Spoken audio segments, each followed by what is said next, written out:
थे और एक एक कर। और ये तस्वीर बेहद खास है। आप देख रहे हैं राष्ट्रपति पहुंचे हैं अपने गांव।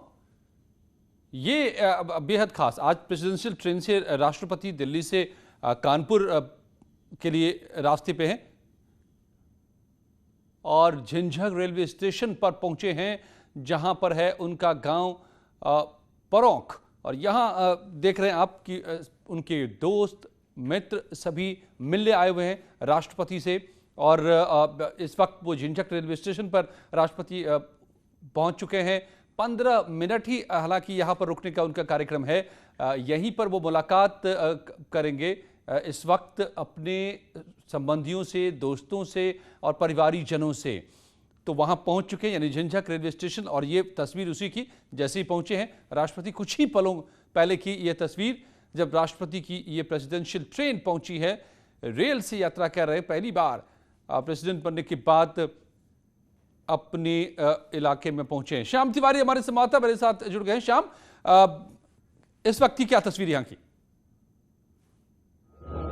देखिए, आपको दिखाना चाहेंगे कि राष्ट्रपति यहाँ पर पहुँच चुके हैं और ये रेलवे स्टेशन है। रेलवे स्टेशन का जो प्लेटफॉर्म है उस पर आपको दिखाना चाहेंगे किस तरीके से 2 कुर्सियाँ लगाई गई हैं। राष्ट्रपति और उनकी पत्नी के लिए कुर्सियाँ लगाई गई हैं और सामने मेहमानों के बैठने का इंतजाम किया गया है।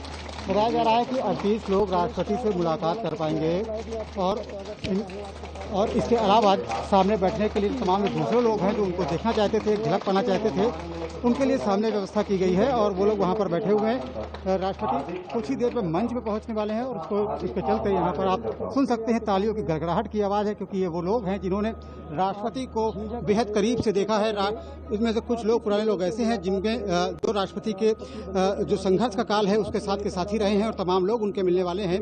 परिवारीजन जो है उनको मंच के आसपास जगह दी गई है और उनसे मिलने की व्यवस्था की गई है। आपको बता दें कि यहाँ से 15 मिनट ठहरने के बाद राष्ट्रपति यहाँ से रूड़ा के लिए रवाना होंगे। वहाँ पर भी 15 मिनट का उनका ठहराव है और इसके बाद वो कानपुर के लिए चले जाएंगे। आपको बता दें कि ये झिंझक स्टेशन है। झिंझक स्टेशन के पास में ही तकरीबन 5 किलोमीटर दूर उनका पैतृक गाँव है जहाँ पर राष्ट्रपति रहा करते थे। और इसके अलावा इनके जो बाकी परिजन हैं वो यहाँ पर झिंझक जो कस्बा है वहाँ पर ही रहते हैं और यहीं पर रह करके वो गुजारा कर रहे हैं। और तमाम जो उनके परिजन है वो आप देख सकते हैं कि सामने राष्ट्रपति मंच पर मौजूद हैं और उनकी पत्नी भी मंच पर विराजमान हो चुकी है और सामने कुछ लोग बैठे हुए हैं। थोड़ी देर बाद क्योंकि मंच पर माइक भी लगाया गया है, उम्मीद की जा रही है कुछ लोगों को वहाँ से राष्ट्रपति संबोधित भी कर सकते हैं। और सामने की तरफ जो दूसरा मंच है वहाँ पर तमाम वो लोग मौजूद हैं जो राष्ट्रपति से मिलना चाहते थे, उनकी झलक पाना चाहते थे, जिनके बीच में राष्ट्रपति रहे हैं। इस कस्बे के वो लोग जिनके बीच में उन्होंने अपने संघर्ष का जीवन काटा है। आप देख सकते हैं राष्ट्रपति खुद मौके पर मौजूद है और मंच पर आ चुके हैं। हम चाहेंगे कि राष्ट्रपति संबोधन करें और आप अब दर्शकों को सुनाएं कि किस तरीके से राष्ट्रपति जो उनके बीच के लोग हैं, उनके गाँव के लोग हैं, उनके कस्बे के लोग हैं, उनको किस तरीके से संबोधित करते हैं। ओवर। जी अमित। बिल्कुल श्याम, तो आइए सुनते हैं राष्ट्रपति को। स्टेशन पर हम सब लोग मिल रहे हैं और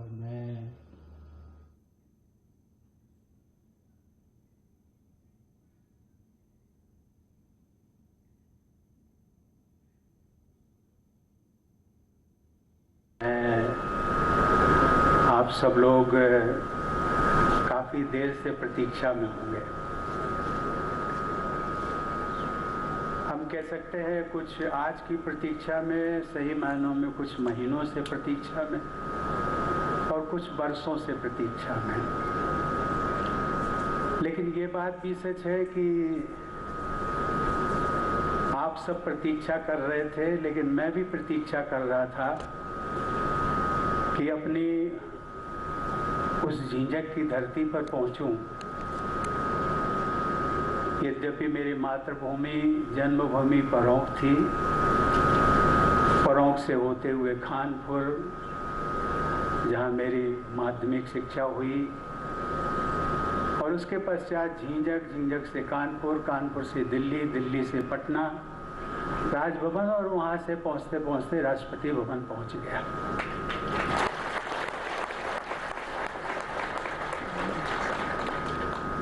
जिलाधिकारी महोदय कह रहे थे कि मैं यहाँ पर आशीर्वाद देने आया हूँ। वास्तविकता तो ये है कि मैं आप सबका आशीर्वाद लेने के लिए आया हूँ।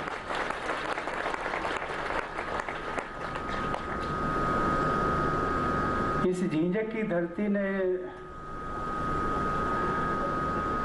जहां मुझे उस राष्ट्रपति भवन तक पहुंचाया। गलियां याद हैं, ये स्टेशन के प्लेटफॉर्म याद हैं। घंटों मैं यहाँ प्रतीक्षा करता था ट्रेन के आने की। कुछ लोग आते थे हमें छोड़ने के लिए, और शुरुआती दौर में मुझे अभी पता नहीं, लेकिन जब मैं परोंक से कानपुर होते हुए इस रास्ते से जाया करता था तो यहाँ पर इस रास्ते से निकल करके एक मिठाई की दुकान हुआ करती थी। बहुत पुरानी बात है, अभी मुझे पता नहीं। वो रास्ता शायद बंद भी हो गया क्योंकि विकास हुआ। विकास के साथ साथ में यहाँ पर विकास हुआ, इसके बाद में फिर ओम नगर और विकास होता गया। वो रास्ता भी शायद बंद हो गया होगा। लेकिन आज मैं जहाँ पे खड़ा हूँ, मेरे दो बहुत मित्र, शुभचिंतक, और जो मैं कहूँ कि जिनसे मैंने बहुत कुछ सीखा, जिनसे बहुत वर्षों से आत्मीयता थी। एक बाबूराम वाजपेयी जी, जिनका मकान ये ठीक पीछे है, जो कुछ समय पहले हमें छोड़ के चले गए। और उसके पश्चात झिंझक के अतिरिक्त एक बड़े प्रतिष्ठित व्यक्ति हुए थे रसूलाबाद के, रामविलास त्रिपाठी जी। वो भी अभी कुछ समय पहले हमें छोड़ के चले गए। लेकिन इन दो नामों का मैंने उल्लेख किया है। ना जाने कितने अनगिनत लोग इस क्षेत्र के वो हमसे बिछड़ गए, कुछ आम बीमारी के कारण, कुछ अपने आयु के कारण, और कुछ सबसे बड़ी बात यह है कि इस महामारी के कारण, कोरोना महामारी। लेकिन आज मैं इन सभी पूर्ण आत्माओं को श्रद्धांजलि देता हूं और ईश्वर से प्रार्थना करता हूं उनके परिवार को इस क्षति को सहन करने की क्षमता दे, और उन्होंने जो हम सबके सामने आदर्श रखे हैं उन सब पर हम सबको चलने की प्रेरणा देते रहे। सही मायने में झिंझक आने का कोई प्रोग्राम नहीं था, परोंक जाने का प्रोग्राम था। तो मातृभूमि है, जन्मभूमि है, और कार्यक्रम था कि मैं दिल्ली से कानपुर, कानपुर से फिर हेलीकॉप्टर से जाऊंगा। लेकिन इसी बीच में रेल मंत्री जी मिले और उन्होंने कहा कि मुझे पता लगा है कि आपका नियरेस्ट रेलवे स्टेशन झिंझक है, उसके बाद रूरा भी है, कानपुर देहात के दो प्रमुख स्टेशन हैं। और मैं चाहता हूं कि इस दौरान रेलवे ने बहुत विकास के कार्य किए हैं, और सबसे बड़ा विकास का कार्य जो मैं सुनता था आज मुझे देखने को भी मिला। दिल्ली से जो फ्रेट कॉरिडोर, उसका जो निर्माण कार्य हुआ है वो अत्यंत सराहनीय है। उसकी शायद कल्पना, चूंकि हम लोग सीधे उससे जुड़े नहीं हैं, उसके क्या क्या फायदे हैं, लेकिन जो व्यापारी वर्ग है वो समझता है। आज मैंने देखा संयोग से हमारे साथ में सुबह जब वहाँ सफदरजंग रेलवे स्टेशन से चले थे तो रेल मंत्री जी आए थे। यद्यपि उन्होंने इच्छा जाहिर की थी कि मैं चलता हूँ आपके साथ कानपुर तक, लेकिन मैंने कहा था कि नहीं, आप मत चलिए, आप रेल मंत्री हैं, आपको बहुत सारे काम हैं, ये एक दिन की जर्नी आप मेरे साथ मत बिताइए। लेकिन आपके जो सबसे बड़े अधिकारी हैं, रेलवे बोर्ड के चेयरमैन, वो मेरे साथ में आए हुए हैं, मुझे खुशी है। और मैं चाहूँगा कि आज सभी यहाँ पर उपस्थित बड़े बड़े अधिकारी हैं, रेलवे के भी सबसे बड़े अधिकारी हैं, जिला के भी अधिकारी हैं, और हमारे प्रदेश सरकार के दो मंत्री हैं, राम नरेश अग्नोत्री जी कैबिनेट मंत्री हैं, अजीत सिंह पाल हैं, वो भी यहाँ पर हैं। और मैं चाहूँगा कि यदि आपको लिखित में कुछ देना हो मेरे लिए या इन लोगों से संबंधित हो तो कृपया आप हमारे जो एडीसी हैं आप यहाँ पर उनको दे दें और उस पर हम तत्काल कार्रवाई करेंगे।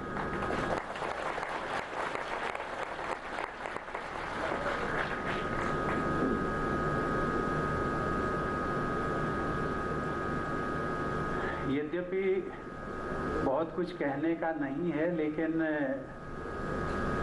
फिर भी कभी कभी होता है कि जिस धरती से मैं जुड़ा रहा, एक संघर्ष भरी कहानी है और सबके जीवन में संघर्ष होता है। वो संघर्ष अपने अपने प्रकार का होता है, लेकिन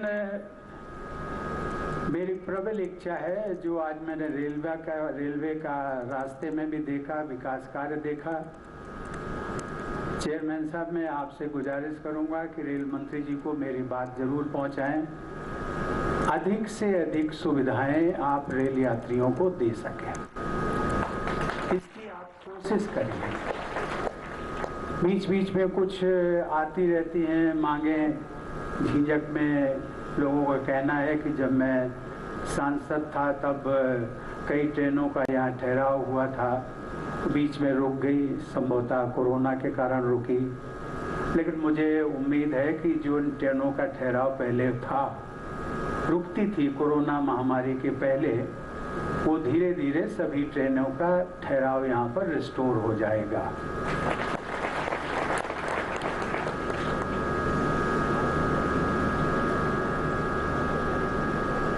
वहाँ पर हैं, ये लोग यहाँ पर हैं, मैं यहाँ पर हूँ। सही मायने में मैं इस मिट्टी से जहाँ आपके हैं वहीं मैं भी हूँ।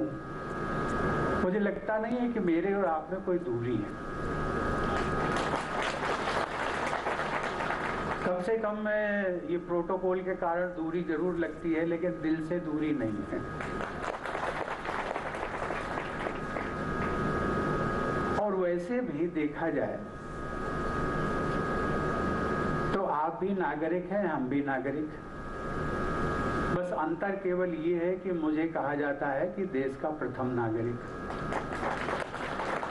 तो नागरिक तो हम दोनों हुए, तो अंतर कैसा है? बस यही है कि जो कतार है उस कतार में मैं पहला व्यक्ति हूँ, इसलिए मुझे प्रथम नागरिक कह दिया गया। लेकिन देश आजाद हुआ, बहुत तरक्की हुई है, बहुत तरक्की होनी बाकी है। ये तरक्की कौन करेगा? केवल सरकार नहीं करेगी, हम सबको मिलकर के करना है। ये देश हमारा है, झिझक हम सबका है। ये उनका नहीं है जिनको हमने चुना है, जो विधायक हैं, जो मंत्री हैं, जो सांसद हैं, केवल उनका नहीं है। वो तो केवल 5 साल के लिए आए हैं, दोबारा फिर जब आप उनको अवसर देंगे तो फिर चुने जाएंगे। लेकिन हम सबको तो यहीं रहना है, तो हम सबको एक स्थायी नीति बना करके और उस सोच के तहत हमें आगे बढ़ते रहना। ये जो मैंने नागरिकता की बात की, हम दोनों नागरिक हैं, हम सब नागरिक हैं। हम लोग अधिकारों की बातें बहुत करते रहते हैं। हमारा अधिकार है कि ये ट्रेन यहाँ ठहरनी चाहिए, हम रेलवे को इतना प्रॉफिट देते हैं, इतनी उनकी इनकम होती है। ये भी है कि नहीं, यहाँ से सड़क निकलनी चाहिए, ये भी है कि दूसरे कार्य भी होने चाहिए। बात सच है, मैं सहमत हूँ, उससे मैं अलग नहीं हूँ। लेकिन कहीं न कहीं नागरिक होने के नाते हम सबके भी जो दायित्व है वो भी हम कभी कभी पुनर्विचार कर लिया करते हैं। संविधान में इसका उल्लेख दिया हुआ, और जो पढ़े लिखे हैं वो पढ़ते भी हैं, लेकिन उस पर जो अमल होता है वो अमल नहीं हो पाता। यदि कभी आवेश में, हम लोगों ने देखा होगा, आवेश में कभी कभी किसी मांग को लेकर के ट्रेन का ठहराव, मैं उदाहरण दे रहा हूँ, ट्रेन का ठहराव यहाँ नहीं होता है तो हम ट्रेन को रोकते हैं। कभी कभी इतने आवेश में आ जाते हैं कि ट्रेन में आग भी लगाने की कोशिश करते हैं। आखिर ये ट्रेन है किसकी? ये मैंने केवल ट्रेन का उदाहरण दिया है।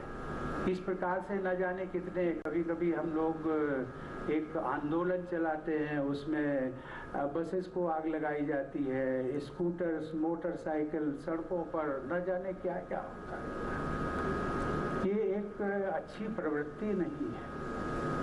इसमें हम लोगों को एक क्षणिक संतोष मिल सकता है, लेकिन अंततोगत्वा हमारी पीढ़ी ही इसको सफर करने वाली है। ट्रेन अगर रुक जाएगी, ट्रेन को आग लगा दी जाएगी, ट्रेन का नुकसान होगा, किसकी है? कहते हैं कि सरकार का। सरकार किसकी है? अरे जिसने टैक्स दिया है, जो टैक्स देता है। आज यदि मैं कहने को सब जानते हैं, इसलिए कहना उसमें कोई बुराई नहीं है। यदि राष्ट्रपति देश का हाईएस्ट पेड एम्प्लॉई है तो वो टैक्स भी तो देता है। हम टैक्स भी देते हैं 2.25 लाख रुपया महीना, लेकिन वो कोई कहेगा कि आपको, लेकिन जो मिलता है उसकी सब चर्चा करते हैं कि आपको तो 5 लाख मिलता है, कि उसमें से हर महीने 2.25 लाख निकल जाता है। बचा कितना? और जितना बचा उससे अधिक तो हमारे अधिकारी और उन सबको मिलता है कि जो टीचर्स बैठी हुई है ना, टीचर्स, उन सबको सबसे ज्यादा मिलता है। मैं इसकी बात का उल्लेख केवल इसलिए कि ये जो टैक्स पेड हैं, आखिर इन्हीं से विकास होना है, तो नुकसान किसका होगा? नुकसान हमारा होगा, अपना आपका होगा। कहीं न कहीं धैर्य दे करके, कहीं न कहीं आवेश में, ये मैं राजनीति की बात नहीं करता हूँ, संवैधानिक पद पर हूँ, लेकिन मेरा किसी राजनीतिक दल से संवैधानिक पद पाने के बाद लगाव नहीं। मेरे लिए हर, चाहे वो कांग्रेस हो, बीजेपी हो, जेडीयू हो, समाजवादी हो, बीएसपी हो, हर राजनीतिक दल के। और मुझे कभी कभी संतोष होता है कि शायद मेरे से जो दूसरे दलों के लोग हैं वो ज़्यादा आत्मीयता और प्यार करते हैं। मैं इस बात का केवल उल्लेख इसलिए किया कि राजनीतिक दल आते हैं, विकास की बात करते हैं, सब कुछ करते हैं, अपने उसमें उनका स्वार्थ भी होता है, देश क्षेत्र का भी स्वार्थ है, आपका भी स्वार्थ है, देश का भी स्वार्थ है। लेकिन कम से कम आप तो उस स्वार्थ से ऊपर उठे। आप ऊपर उठेंगे, सोच समझ करके आप वोट करते हैं, और ठीक से जो वोट करते हैं। लेकिन ये जो मेरा इतनी ही है आपसे प्रार्थना और अपील कि उस पर निष्पक्ष होकर के कौन क्या कह रहा है, ये जो समझदारी में, जब नागरिकता की बात कर रहा था, नागरिक की बात कर रहा था, तो मेरी आप सबसे अपील यही है कि आप समझदार और जागरूक नागरिक बने। और जब देश का हर नागरिक समझदार और जागरूक नागरिक बनेगा तो मुझे लगता है कि देश के विकास की रफ्तार तेज होगी। आज कभी कभी लोग कहते हैं कि हमारी जो पीढ़ी है, इससे पुरानी पीढ़ी जो थी वो ज़्यादा सुखी थी। बात भी सच है, देखने में भी आती है। आज सड़कें अधिक बन गई हैं, लोगों के पक्के मकान हो गए हैं, बिजली है, पानी है, सब कुछ है, लेकिन हमें कष्ट है, दुखी है, क्योंकि हम सब ने धीरे धीरे जो हमारी भारतीय संस्कृति का आधार जो था वसुधैव कुटुंबकम, उसको हम धीरे धीरे उसको हम भूलते जा रहे हैं। हमारी जो मर्यादाएं हैं, मानवीय मर्यादाएं, मानवीय मूल्य, जीवन के मूल्य, उन सब में गिरावट आई है। स्वाभाविक है, सभी क्षेत्रों में गिरावट आई। वो कोई भी क्षेत्र अछूता नहीं है। मैं उन क्षेत्रों की बात नहीं करना चाहता। आप सब लोग इतने समझदार हैं कि मेरा इशारा ही काफ़ी है। लेकिन मैं कहना चाहता हूँ मूल रूप से कि कहीं न कहीं उसके लिए हम सब भी जिम्मेदार हैं। जिम्मेदारी इसलिए कि जो सौहार्द होना चाहिए, जो प्यार होना चाहिए, आज बाप बेटे के साथ नहीं पटती है, पति पत्नी के साथ नहीं पटती है, पड़ोसी के साथ अनबन रहती है। ट्रेन में यदि हम बैठेंगे तो उसमें थोड़ी सी बात पर जो है लड़ाई झगड़ा हो जाती है। क्या है बात हम करते हैं वसुधैव कुटुंबकम की, पूरी वसुधा, विश्व की वसुधा, ये हमारी भारतीय संस्कृति रही है। उस संस्कृति के आधार पर हमने जो मानवीय मूल्यों को जोड़ा है, संजोया है, उनको हम धीरे धीरे बिसराते जा रहे हैं। मुझे लगा कि आप सब अपने हैं और इनको, इन बातों को, मेरा जो मैंने संक्षेप में एक इशारा किया है, उसको हम सब लोग गहनता से सोचेंगे, विचार करेंगे और इस पर आगे बढ़ेंगे, क्योंकि यही हमारा आधार है। ये धन दौलत पद प्रतिष्ठा और कहाँ होता है, क्योंकि आज हमें एक चेतना, इस प्रकार की जागरूकता, इतनी जागरूकता आ गई, लेकिन वो गलत जागरूकता है जिसमें हम कहते हैं overnight, everybody wants to be rich overnight. रातों रात हम पद मिले, प्रतिष्ठा मिले बिना संघर्ष के। ऐसा भी नहीं कि संघर्ष करने के बाद मिल जाता, ये भी सही नहीं है। न जाने कितने लोग संघर्ष करते रहे। लेकिन एक खुशी की बात जो मैं सबके साथ ये जरूर कहूँगा अंत में, कि हम आ तो गए थे समय पर, लेकिन विलंब से हम जा रहे हैं।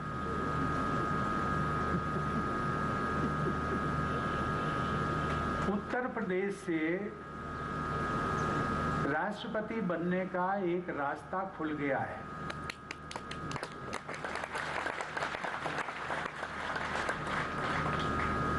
ये संयोग है, उत्तर प्रदेश की धरती, उत्तर प्रदेश ने न जाने कितने प्रधानमंत्री दिए, लेकिन संयोग से कोई राष्ट्रपति नहीं हो पाया। इसलिए मैं कहता हूं कि उत्तर प्रदेश की धरती की ये पूर्ण है और आप सबका आशीर्वाद है जिसके लिए रास्ता खुला है। मैं तो आप सबको संकेत कर रहा हूं कि जो आप लोग बैठे हैं या उत्तर प्रदेश के लोग बैठे हैं, कहीं न कहीं यदि आप अपने संघर्ष और कृतित्व, एक ऐसा अनुकरणीय कृतित्व लेकर के यदि आप चलेंगे तो आप कहां से कहां तक पहुंच सकते हैं। मेरी बहुत बहुत शुभकामनाएं, आप सबका मुझे आशीर्वाद मिला, मुझे बहुत प्रसन्नता है। और ये भी मित्रों बात सच है कि सहयोग जब होता है, समय मिलता है, तब वो सब चीजें मिल जाती हैं और उसी के आधार पर मिलना भी होता है। नहीं तो मैं तो पिछले 3 वर्षों से सोच रहा था, झींझक आने का मौका मिले, परोंक जाने का मौका मिले। 2019 से लगातार प्रयास कर रहा था, नहीं बना। पिछले वर्ष कोरोना का आ गया, अभी इस वर्ष भी प्रोग्राम बन नहीं पा रहा था, लेकिन फिर भी मैंने कहा कि नहीं, हम जाएंगे, इस बार हम जरूर जाएंगे। लोगों ने कहा बरसात शुरू होने वाली, मैंने कहा होने दो बरसात। मैंने कहा बरसात में लोग तो काम करते हैं ना, जब हम जाएंगे तो वो भी मिलेंगे, हम मिलेंगे, वो भी मिलेंगे। लेकिन मैं फिर आशा के साथ में, इस उम्मीद के साथ में जा रहा हूं कि आप सब लोग स्वस्थ रहें, सुखी रहें। अंत में एक प्रार्थना जरूर करूंगा, कोरोना महामारी अदृश्य महामारी है, ये दिखाई नहीं पड़ती है, ये पता नहीं है। मुझे खुशी है कि हमारे मीडिया के लोग यहाँ पर सभी मास्क लगाए हैं। मास्क मत छोड़िए, घर में हो तो चल सकता है, घर के बाहर है तो मत अभी छोड़िए। अभी तीसरी लहर की बात आ रही है, अनसर्टेनिटी है, कुछ नहीं कहा जा सकता है और हमें अपने को यदि सावधान रखना है तभी हम इससे बच सकेंगे। इस प्रार्थना के साथ में आप सबका मुझे आशीर्वाद मिला। मैं सबके लिए आप सबको प्रणाम करते हुए मैं आप सबसे विदा लेता हूं। धन्यवाद। तो राष्ट्रपति रामनाथ कोविंद को सुन रहे थे आप झिंझक से। यहाँ पर संबोधित करते हुए अंत में ये संदेश दिया सभी को कि जो कोरोना महामारी है वो अदृश्य महामारी है, तो ऐसे में अभी मास्क नहीं उतारना है। और साथ ही इस बात का भी जिक्र किया कि वो लगातार यहाँ आने का प्रयास कर रहे थे, लेकिन किन्हीं कारणों के चलते ये प्रयास मुमकिन नहीं हो पा रहे थे। लेकिन अब उन्होंने ठान लिया था कि उन्हें कानपुर जाना है, अपने घर जाना है। तो राष्ट्रपति रामनाथ कोविंद की ये घर यात्रा, लगातार हम आपको अपडेट दे रहे हैं। आपसे ज्यादा मैं इंतजार कर रहा था। और एक और महत्वपूर्ण बात बोली राष्ट्रपति ने कि अब उत्तर प्रदेश से राष्ट्रपति बनने का रास्ता खुल गया है। झिंझक आकर पुरानी यादें ताजा हुई हैं, यहां की जो स्मृतियां हैं वो अमिट हैं। काफी वक्त के बाद कानपुर आना हुआ, जो यादें हैं उनका भी जिक्र किया, अपील भी की। श्याम तिवारी हमारे सहयोगी लाइव जुड़ रहे हैं। श्याम, सुना आपने भी राष्ट्रपति को, लोगों में काफी उत्साह था उनकी एक झलक पाने के लिए, उन्हें सुनने के लिए। जी बिल्कुल, जिस तरीके से राष्ट्रपति 3 साल बाद अपने गांव आए हैं, अपने कस्बे में आए हैं, उसको लेकर के उत्साह देखने को मिल रहा था। शुरुआती दौर में कुछ लोगों की जो एंट्री है वो यहाँ पर रिस्ट्रिक्ट की गई, लेकिन जब लोगों का उत्साह देखा गया और शायद जो अधिकारी है उनकी राष्ट्रपति से बात हुई होगी, उसके बाद तमाम लोगों को अलाउ कर दिया गया। कस्बे के सैकड़ों लोग आकर के जो रेलवे प्लेटफॉर्म पर बैठे हुए थे और वो राष्ट्रपति को लाइव सुन पा रहे थे। और यही वजह है कि जब राष्ट्रपति अपनों के बीच में पहुंचे तो उन्होंने दिल खोल करके बात की। उन्होंने उनसे वो बातें की जो उन्हें शायद काफी समय बाद सबसे करनी थी, या कहा जाए कि राष्ट्रपति बनने के बाद से करनी थी। जो मैसेज अपने लोगों तक उनको पहुंचाना था वो उन्होंने दिल खोल करके यहाँ पर पहुंचाया। और उन्होंने कहा कि राष्ट्रपति होना ही महत्वपूर्ण नहीं है, आप सभी लोग भी महत्वपूर्ण हैं, आप लोग देश के टैक्स पेई हैं। और आप उन्होंने एक बात और बहुत ही जोरदार तरीके से उठाई कि आमतौर पर जो लोग बिल्कुल यादें भी बांटी, साझा की, और जो उनकी खुशी थी यहाँ आने की उसको भी साझा किया। लौटेंगे शाम आपके पास। क्या कहा आपने संबोधन के दौरान, किन किन बातों का जिक्र किया, दर्शकों को एक बार फिर सुनवाते हैं। सही मायने में झिंझक आने का कोई प्रोग्राम नहीं था, परौंक जाने का प्रोग्राम था। वो मातृभूमि है, जन्मभूमि है। और कार्यक्रम था कि मैं दिल्ली से कानपुर, कानपुर से फिर हेलीकॉप्टर से जाऊंगा। लेकिन इसी बीच में रेल मंत्री जी मिले और उन्होंने कहा कि मुझे पता लगा है कि आपका नियरेस्ट रेलवे स्टेशन झिंझक है, उसके बाद रूड़ा भी है, कानपुर देहात के 2 प्रमुख स्टेशन हैं। और मैं चाहता हूं कि इस दौरान रेलवे ने बहुत विकास के कार्य किए हैं। और सबसे बड़ा विकास का कार्य जो मैं सुनता था, आज मुझे देखने को भी मिला। दिल्ली से जो फ्रेट कॉरिडोर, उसका जो निर्माण कार्य हुआ है वो अत्यंत सराहनीय है। उसकी शायद कल्पना, चूंकि हम लोग सीधे उससे जुड़े नहीं हैं। और कानपुर में इंतजार हो रहा है अब राष्ट्रपति का। वहां से अमित गंजू हमारे साथ जुड़ रहे हैं। किस तरह की तैयारियां वहां पर हैं, क्या उत्साह वहां पर है, अमित बताएं। देखिए, मैं आपको बताना चाहूँगा क्योंकि निश्चित तौर पर कानपुर से राष्ट्रपति का दिली जुड़ाव है, उनकी शिक्षा यहाँ से हुई है। और अगर जब से वो राष्ट्रपति बने, ये 5वां उनका दौरा। अगर ट्रेन से बात की जाए तो पहली बार प्रेसिडेंशियल ट्रेन यहाँ आई। अगर ओवरऑल बात की जाए तो 81 में ट्रेन पहली बार कानपुर को क्रॉस करके गई थी और कानपुर स्टॉप नहीं की गई थी, वो टुवर्ड्स बिहार गई थी, भभुआ जंक्शन की तरफ। तो कानपुर वो टच नहीं करता हूँ। अगर पहली बार कोई प्रेसिडेंशियल ट्रेन है, मैं अपने कैमरा मैन से कहूँगा पहले दिखाइए इसको कैसे छावनी की तरह तब्दील कर दिया गया है इस पूरे स्टेशन को। जहाँ तक कैमरे की नज़र जाए पुलिस अर्धसैनिक बल, पीएसी और यहाँ तक कि ऑफिसर्स ने पूरा स्टेशन के 1 नंबर से लेकर 9 नंबर तक पूरा इसको। अगर बात की जाए लेटेस्ट, तो मुख्यमंत्री और राज्यपाल यहाँ कानपुर पहुँच चुके हैं। कानपुर के उन्होंने सिविल एरोड्रोम में पहुँचे, वहाँ वो अधिकारियों से मिले और जनप्रतिनिधियों से मुलाकात करने के बाद वो अब गेस्ट हाउस की तरफ गए। लगभग 7:20 के आसपास की बात की जाए तो वो कानपुर के 1 नंबर प्लेटफॉर्म में जो वेटिंग हॉल बना है वहाँ पहुँचेंगे। वेटिंग हॉल के बाद अगवानी के लिए राष्ट्रपति के पहुँचे, क्योंकि जो ट्रेन है बताया जा रहा है कि अभी 1.5 मिनट बिफोर चल रही है। जो हमारे 1064 का जो टावर है उसको इसने क्रॉस किया आपसे कुछ देर पहले, और 1088 के बीच में कहीं है जो कंट्रोल से हमें मालूम चला। मैं कैमरामैन से कहूँगा पीछे का आप एक फ्रेम पूरा क्रॉस करके दिखाएं। पूरे जगह एक मॉनिटर्स यहाँ लगाए गए हैं। जो रेलवे के जो ऑफिसर्स हैं, 76 ऑफिसर्स उस पूरे ब्लाइट पे बैठे हैं जो एक एक चीज़ पे मॉनिटरिंग कर रहे हैं। अब रूरा से लेके यहाँ तक 52 अंडर पासिस टोटल हैं, और अप एंड डाउन की अगर बात की जाए या सबवेज की बात करें तो 52 करीब है, और ओवरऑल बात की जाए तो 188 लोगों का वहाँ डिप्लॉयमेंट किया गया है। अब जैसे ही वो प्रेसिडेंट की स्पेशल ट्रेन यहाँ पहुंचेगी, इस कानपुर के सेंट्रल स्टेशन के गोविंदपुरी से लेके जूही और जूही से लेके कानपुर का यार्ड के यहाँ तक लेके जो पायलट ट्रेन कर रही है वो उसको क्रॉस करके सीधे चंदारी जाएगी, और मेन ट्रेन यहाँ फर्स्ट 1 नंबर प्लेटफॉर्म पर रुकेगी, जिसमें 15 बिल्कुल। और जैसे ही वहां पर ट्रेन पहुंचेगी हम अपडेट के लिए आपका रुख करेंगे। अमित, बहुत शुक्रिया आपका इस पूरी बातचीत के लिए, और श्याम तिवारी आपका भी बहुत बहुत शुक्रिया। वैक्सीनेशन के लिए लोगों को कैसे जागरूक किया जाए, इसके लिए हर वो तरीका अपनाया जा रहा है जिससे लोग जागरूक हो जाएं। देखिए कैसे शायरी, कविता और स्लोगन के जरिए भोपाल में लोगों को वैक्सीन लेने के लिए प्रेरित किया जा रहा है।